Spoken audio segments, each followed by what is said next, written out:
As you can see, the upper Esopus is running chocolate behind us today. We've had a lot of heavy rain, and this has greatly increased the turbidity in the stream. Further downstream from where we're filming today is the Ashokan Reservoir, and it's receiving all this turbidity. This is going to have a major effect on the euphotic zone within the reservoir or any lake that receives a great deal of turbidity.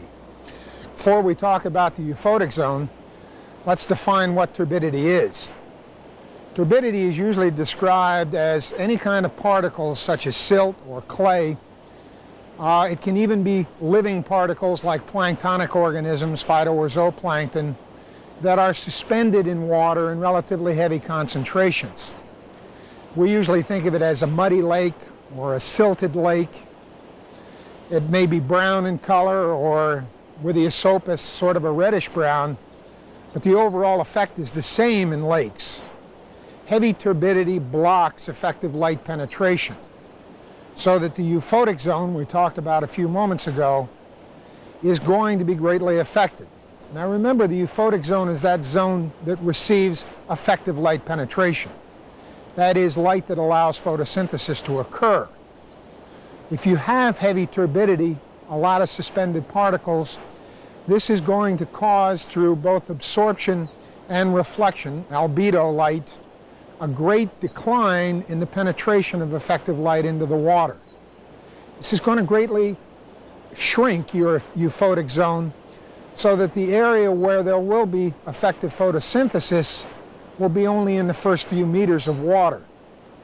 Obviously, if this extends for some period of time, this is going to have a great effect on the primary production of the lake, and therefore the whole food chain. It also has an effect on what we call a compensation point.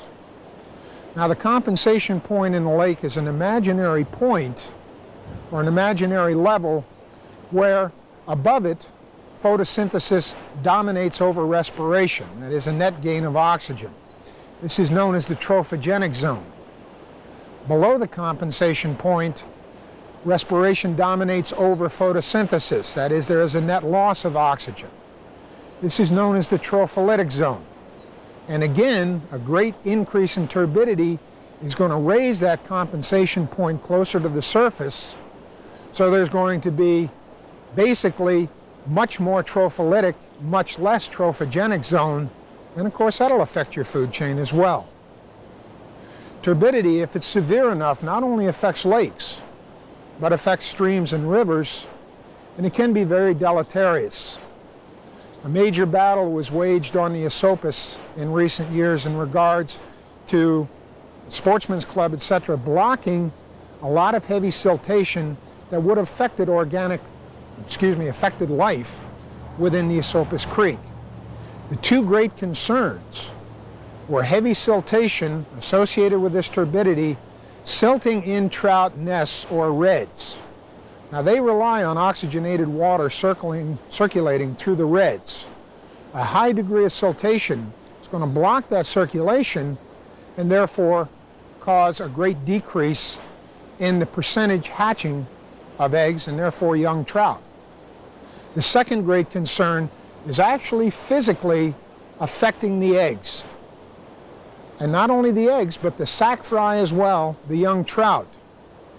It also can affect invertebrates by causing a great deal of siltation, clogging of invertebrate gills, and therefore suffocation. If the invertebrates die through suffocation from siltation, the trout will too.